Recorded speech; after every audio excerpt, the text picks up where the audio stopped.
मामैश्वर्य श्रीमदान्धो दण्डपाणिं न पश्यति तं वृंसयामि संपदभ्यो यस्य चेच्छाम्यनुग्रहम्। भगवान कहते हैं इंद्र, जो व्यक्ति लक्ष्मी के मद में मदहोश होकर अंधा होकर के मुझे भूल जाता है तो समझो फिर उसके जीवन में जब मेरी कृपा होती है तो सबसे पहले मैं उसको वही झटके देता हूं। क्योंकि जब व्यक्ति के पास बहुत पैसा होता है ना तो अक्सर उसे क्या होता है, उसे सब कुछ यही लगता है कि जो कुछ भी मेरे पास है, वो लोग हो, सुविधा हो, सम्मान हो, ऐश्वर्य हो, कीर्ति हो, वैभव हो, जो कुछ भी है सब कुछ मेरे पैसे की बदौलत है। पर ऐसा कुछ भी नहीं है, आपके कर्मों से, परमात्मा की कृपा से आपके पास है। आप उसको केवल संपत्ति का श्रेय मत दो। तो भगवान कहते हैं कि फिर मुझे झटका देना पड़ता। मामैश्वर्य श्रीमदान्धो दंड पाणिम न पश्यति तम वृंसयामि। धीरे धीरे करके मैं पहले उसका धन हरण करता हूं।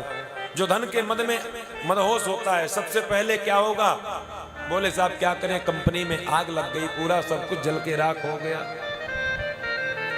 और जीवन में अभिमान कई तरह के होते हैं। पैसा है, अरे आपको क्या पता मेरे पास कितने लोग हैं, आपको पता नहीं मेरी पहुंच कहां तक है। और हकीकत तो ये है कि पहुंच सिर्फ तभी तक है जब तक आपके पास पैसा है। जुड़ जाते हैं लाखों रिश्ते जब धन पास होता है, टूट जाता है गरीबी में वो रिश्ता जो रिश्ता खास होता है। केवल धन से आपके रिश्ते हैं, केवल संपत्ति से रिश्ते हैं। जब तक आपके पास सारी व्यवस्थाएं हैं, ना पहचानने वाला व्यक्ति भी आपको सैल्यूट करेगा।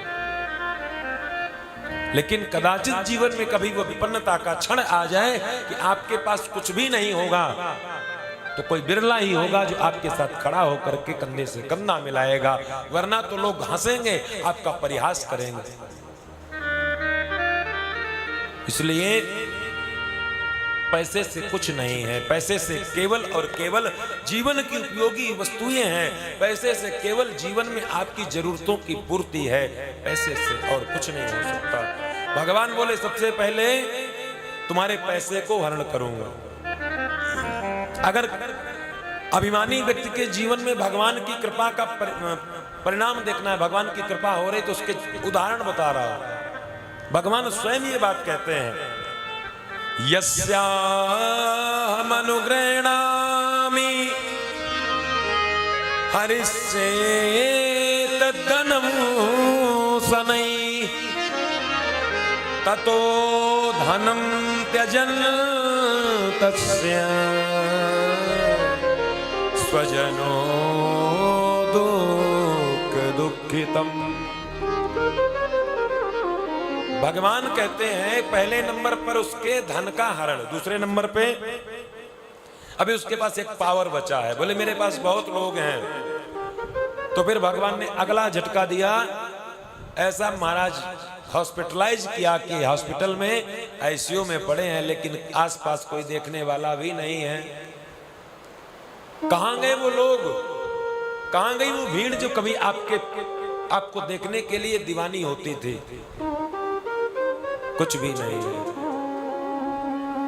केवल और केवल आपके जीवन पर आपके कर्म ही पग पग पर सहायक होंगे। हम जैसा कर्म करेंगे वही हमको फल के रूप में प्राप्त होगा।